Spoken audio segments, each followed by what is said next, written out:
kita mengira ketika kita beriktikad dalam diri kita, meyakini dalam hati kita bahwasanya tidak ada Rabb yang berhak disembah melainkan Allah, lalu tidak diuji oleh Allah.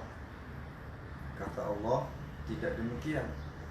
Bahwasanya setiap orang yang menyatakan dirinya beriman kepada Allah pasti akan diuji.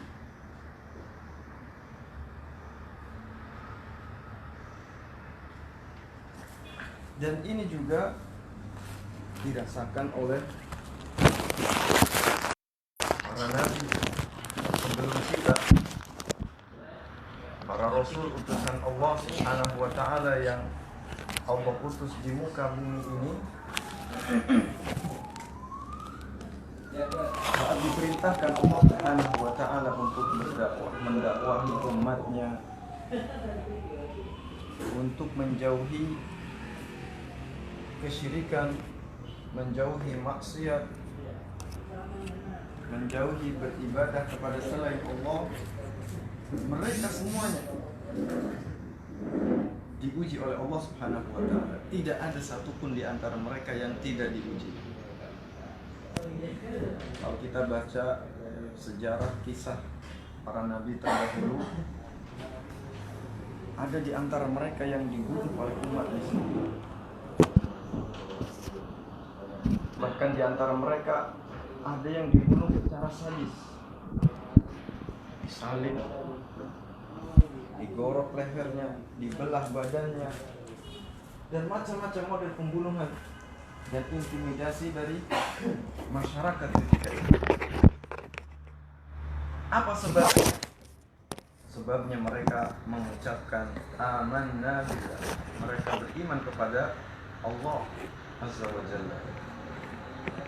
Mari anta ina rahimakumullah dimanapun anda berada.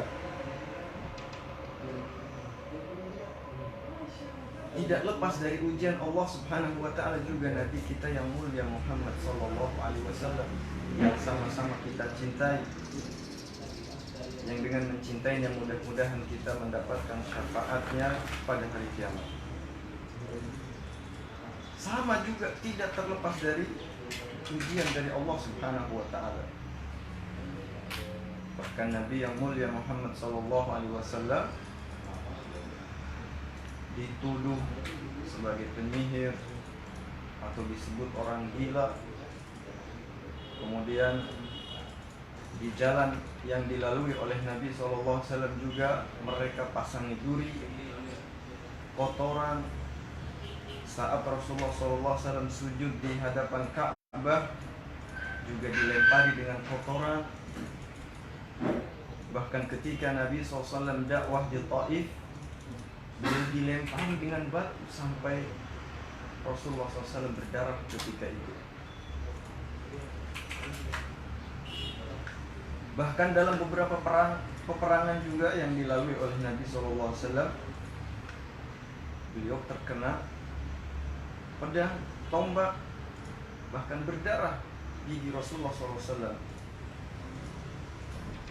Ini menandakan bahwasanya ketika kita beriman kepada Allah, menyatakan bahwasanya kita beriman kepada Allah, tidak ada Rabb yang berhak disembah kecuali Allah, pasti akan diuji. Karena pada hakikatnya kita hidup di dunia ini merupakan ujian dari Allah Subhanahu wa ta'ala.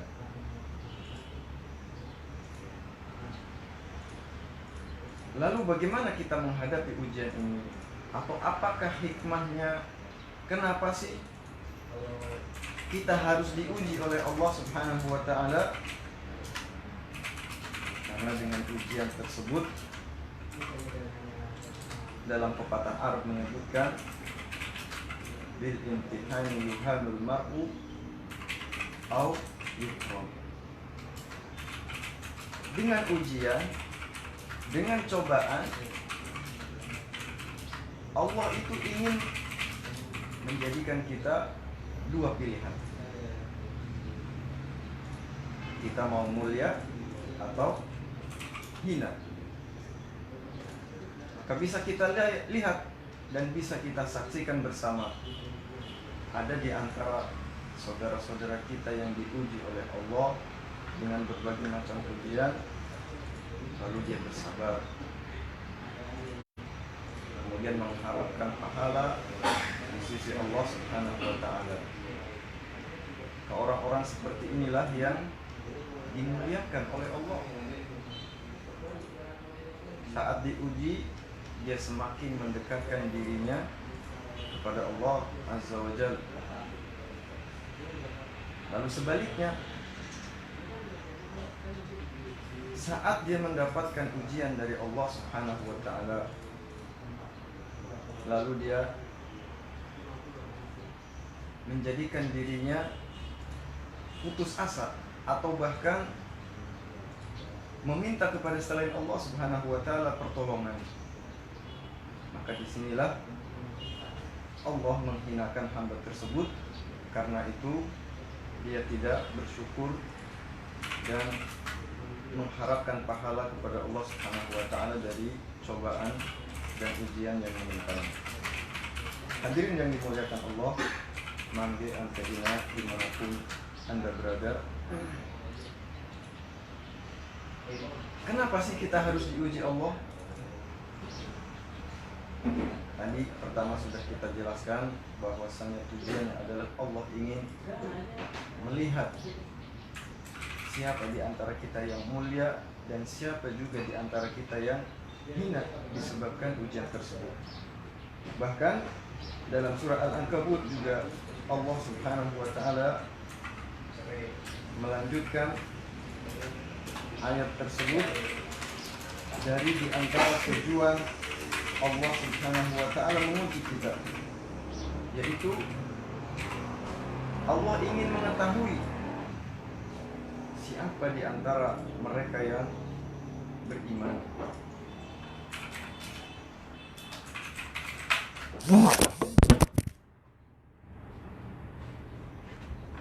Apakah kita beriman kepada Allah atau tidak dengan ujian tersebut? Dan siapa di antara mereka yang bersabar dengan ujian tersebut? Dan disebutkan dalam hadis Nabi SAW, ajaban li amril mu'min fa inna amrahu kullahu lahu khair. Sungguh menakjubkan perkara seorang mukmin, bahwasanya semua yang dilakukannya baginya itu adalah kebaikan. In asabahu sarra syakara fakana khairul lahu wa in asabahu dharra sabara fakana khairul lahu. Kalau dia ditimpa kebaikan, diberikan kenikmatan oleh Allah Subhanahu wa Ta'ala, dia pun bersabar, bersyukur, maka perbuatan syukur tersebut baik di sisi Allah. Dengan syukurnya dia mendapatkan pahala dari Allah Subhanahu wa Ta'ala. Namun sebaliknya, saat dia ditimpa musibah lalu dia bersabar dan mengharapkan pahala dari sisi Allah, maka sabar tersebut juga baik untuk kaum muslimin.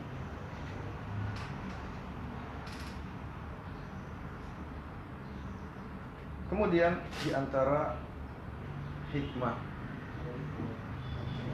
kenapa Allah Subhanahu wa Ta'ala menguji kita,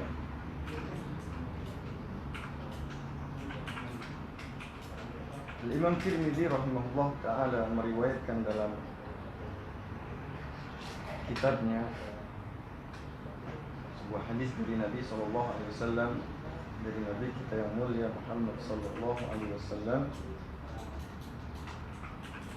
memberikan kita kabar gembira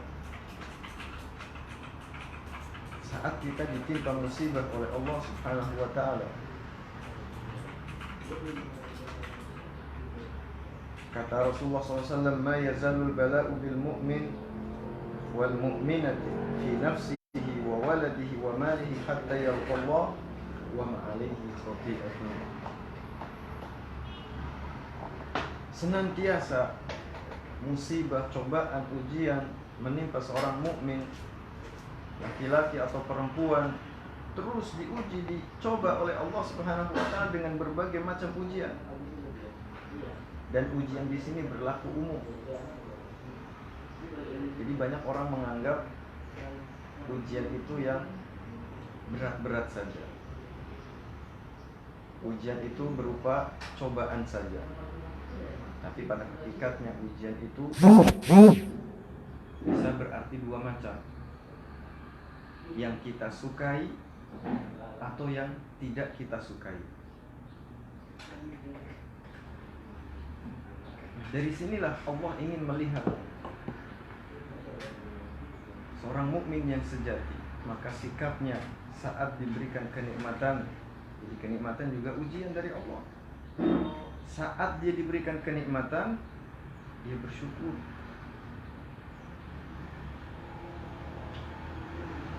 Banyak orang menganggap kenikmatan bukan bagian ujian, tapi subhanallah, ini merupakan ujian dari Allah Subhanahu wa taala. Karena orang yang bersyukur di dunia ini jumlahnya tidak banyak.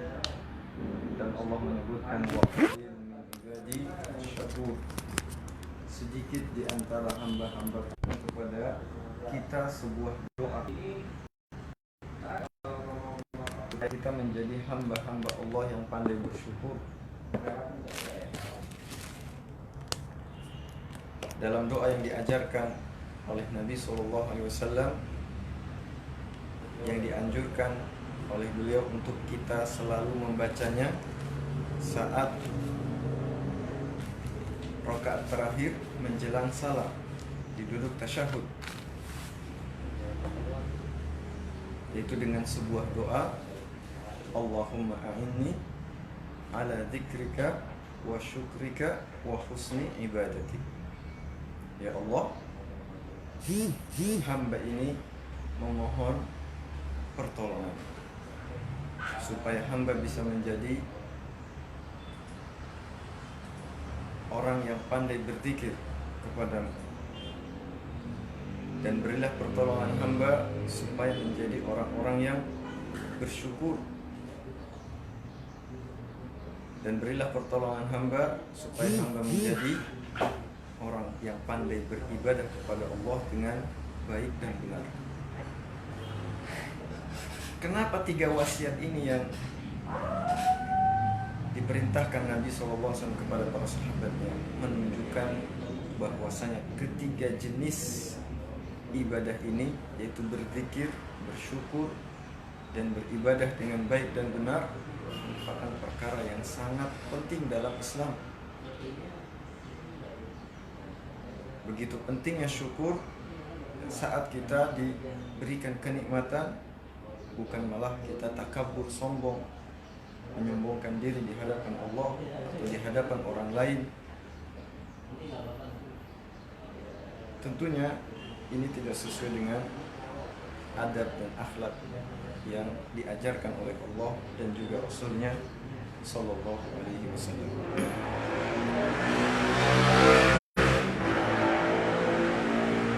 Maka anda dimanapun anda berada yang dimuliakan Allah Subhanahu Wa Taala.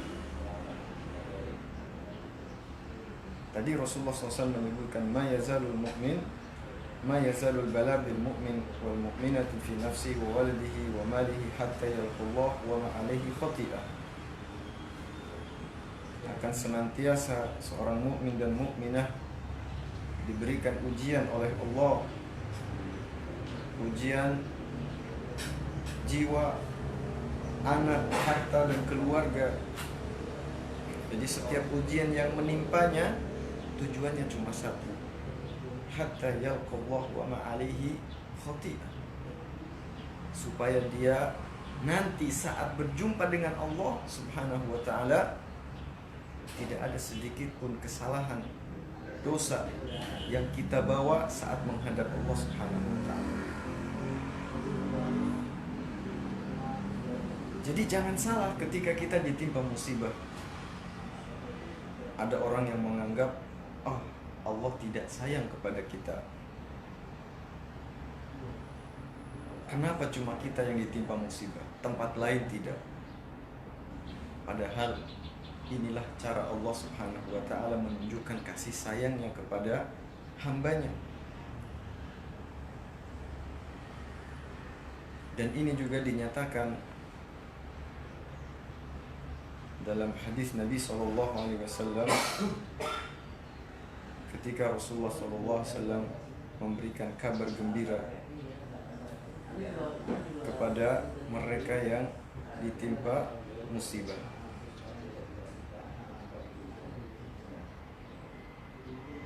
Dari sahabat Anas bin Malik radhiyallahu anhu, qala Rasulullah sallallahu alaihi wasallam. Jadi Rasulullah SAW bersabda, yang diriwayatkan dari Anas bin Malik radhiyallahu anhu. Kata beliau, "Idza arada Allah bi 'abdihi al-khayra." Manakala Allah menginginkan kebaikan dalam diri hambanya, ajjala lahul 'uqubata fid dunya. Maka Allah menyegerakan hukumannya di dunia ini dengan menurunkan musibah sebagai bagian dari cobaan yang Allah Subhanahu wa ta'ala berikan kepada kita. Coba bayangkan, seandainya Allah akhirkan hukuman kita nanti di akhirat, tentunya hukuman di akhirat itu lebih berat daripada hukuman yang Allah segerakan di dunia. Maka ini bentuk kasih sayang Allah. Tadi di hadis sebelumnya Allah sudah jelaskan, Nabi SAW sudah menjelaskan, hatta yalqallah wa ma'alaihi khati'ah, supaya kita ketemu dengan Allah nanti sudah tidak ada lagi dosa sedikit pun. Jadi Allah sayang kepada kita, ditimpa dengan berbagai macam musibah, karena setiap musibah yang menimpa kita sebagai penghapus dosa.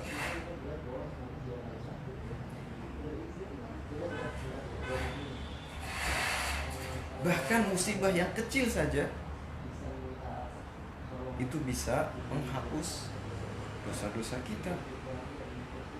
Diriwayatkan dari Aisyah radhiyallahu anha bahwasanya Rasulullah sallallahu alaihi wasallam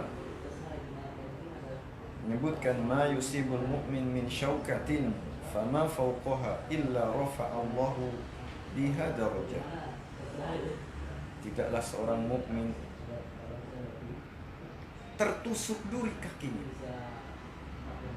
fama fawqaha, apalagi yang lebih dari itu,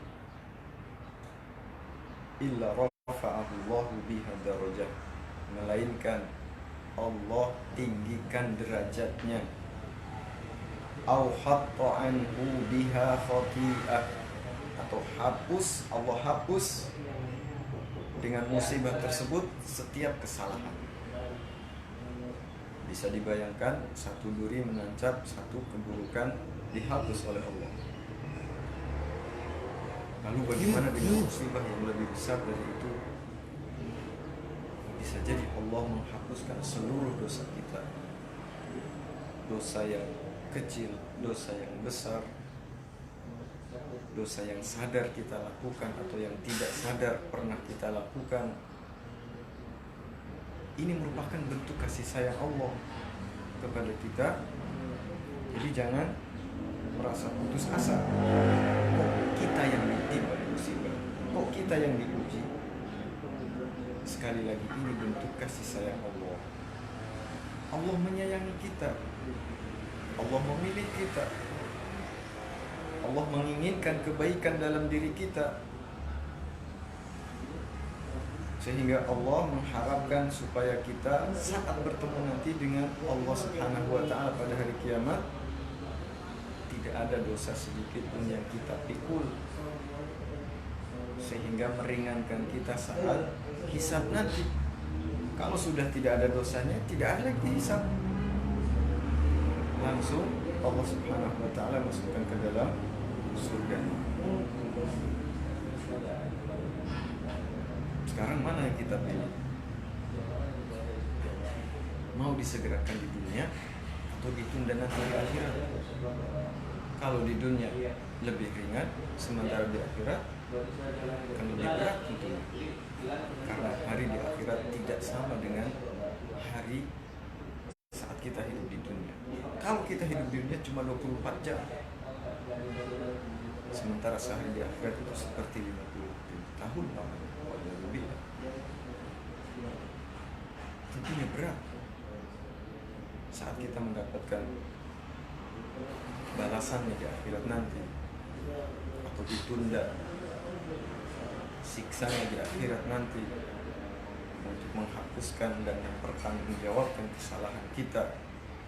Tentunya orang yang cerdas lebih memilih untuk disegerakan di dunia, karena itu lebih ringan bagi kita, dan ini tentunya maslahat dari Allah Subhanahu wa Ta'ala. Karena Allah Maha mengetahui, Allah yang menciptakan kita, tentunya Allah mengetahui yang terbaik untuk hambanya. Dan sebaliknya, ketika Allah dalam lanjutan hadisnya dari hadis Anas tadi, wa idza aradallahu bi 'abdihi syarra, saat Allah menghendaki keburukan dalam diri hambanya, amsaka anhu bidzambihi, Allah tahan dirinya tetap berbuat keburukan, dosa, hatta yuwafi bihi yaumal qiyamah. Jadi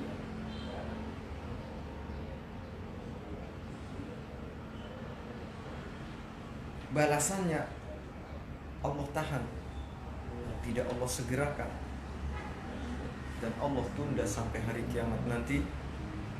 Dan tentunya ini lebih berat. Mangga ina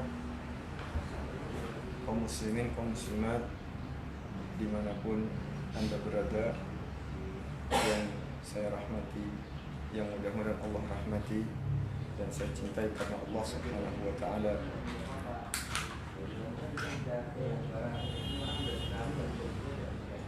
Bagi kita yang ditimpa musibah, tentunya pilihan kita hanya menyerahkan diri kepada Allah Subhanahu wa Ta'ala, dan kita harus meyakini bahwasanya semua yang menimpa kita ini atas kehendak Allah Subhanahu wa Ta'ala, dan kita harus yakini ini merupakan bentuk kasih sayang Allah kepada kita, sebagaimana sabda Nabi SAW yang tadi disebutkan. Makanya kita cuma satu saja solusinya, itu bersabar dan menyerahkan diri kita sepenuhnya kepada Allah Subhanahu wa Ta'ala, dan menjadikan musibah ini sebagai pelajaran bagi kita untuk tidak mengulangi kembali kesalahan yang mengundang murka Allah Subhanahu wa Ta'ala. Di antara perbuatan yang bisa mengundang murka Allah adalah bentuk kemaksiatan yang kita lakukan kepada Allah.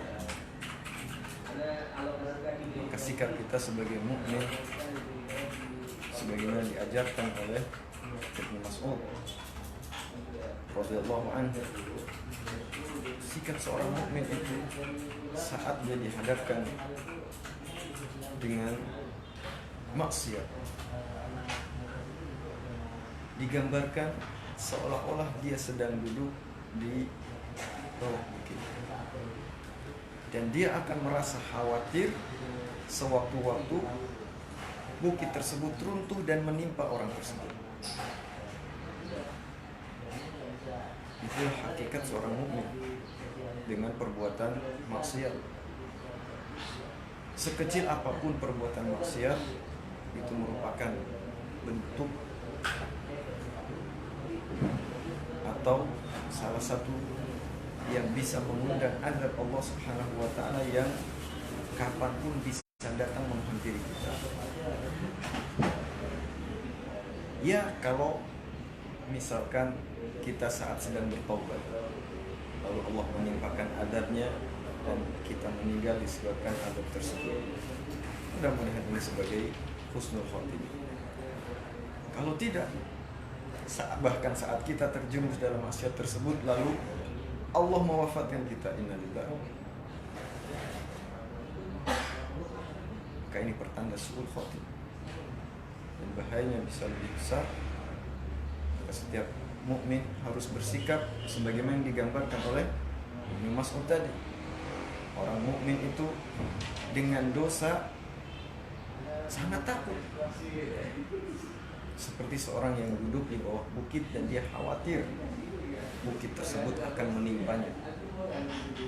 Namun berbeda dengan sikap orang-orang munafik, orang-orang kafir yang ingkar kepada Allah dan ingkar kepada hari akhirat, yang tidak beriman kepada perintah Allah dan Rasulnya Sallallahu Alaihi Wasallam. Maka mereka menganggap dosa itu remeh. Digambarkan oleh Ibnu Mas'ud seperti seseorang yang dihinggapi lalat di hidung. Apa yang kita lakukan kalau ada lalat hinggap di hidung kita? Kita akan usir dengan tangan kita, seolah-olah itu remeh, diusir saja, begitu saja, lewat.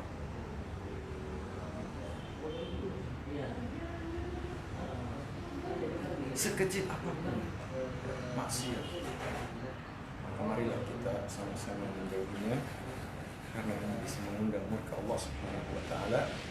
Dan sikap kita sebagai seorang mukmin, kita harus takut kepada Allah untuk tidak berbuat maksiat. Mudah-mudahan musibah ini Allah Subhanahu wa Ta'ala tinggikan derajat kita, Allah ampuni dosa-dosa kita, dan sebagai pertanda kasih sayang Allah kepada kita umatnya.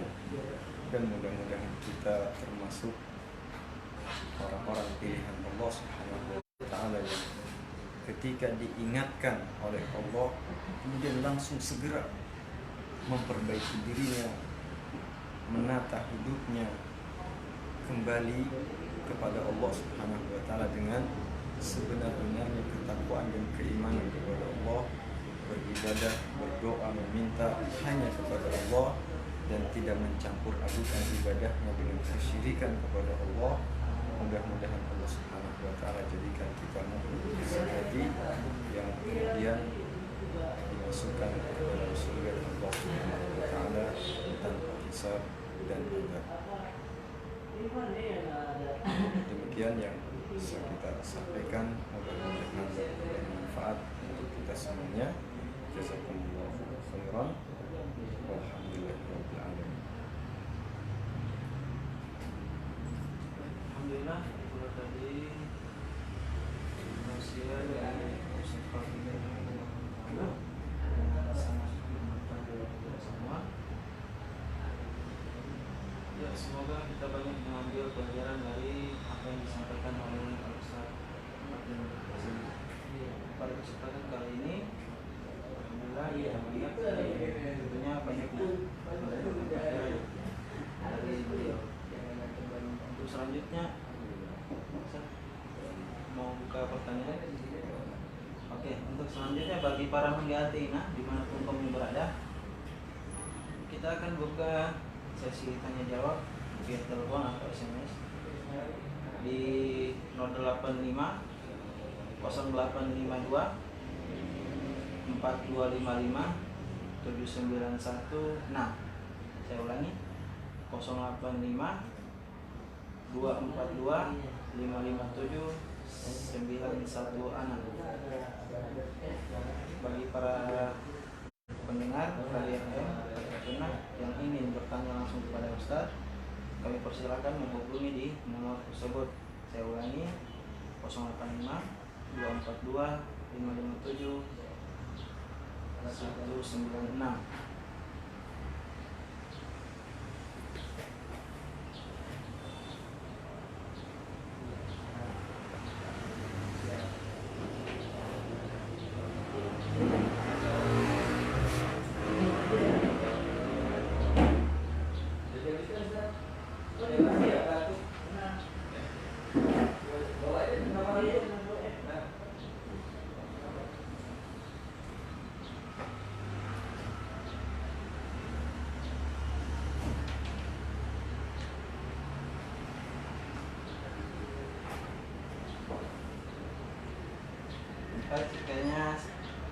tidak ada yang menelponnya kali ini saja. Ya. Ya, kayaknya lagi sibuk semua dengan pekerjaannya di pagi hari ini. Oke, mari para pendengar dimanapun kami berada,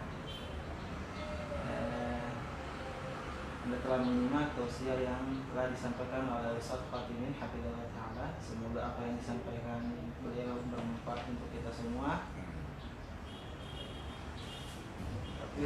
Dan kami mengucapkan jazakumullah khairan kepada Ustaz telah hadir di studio kami hari ini.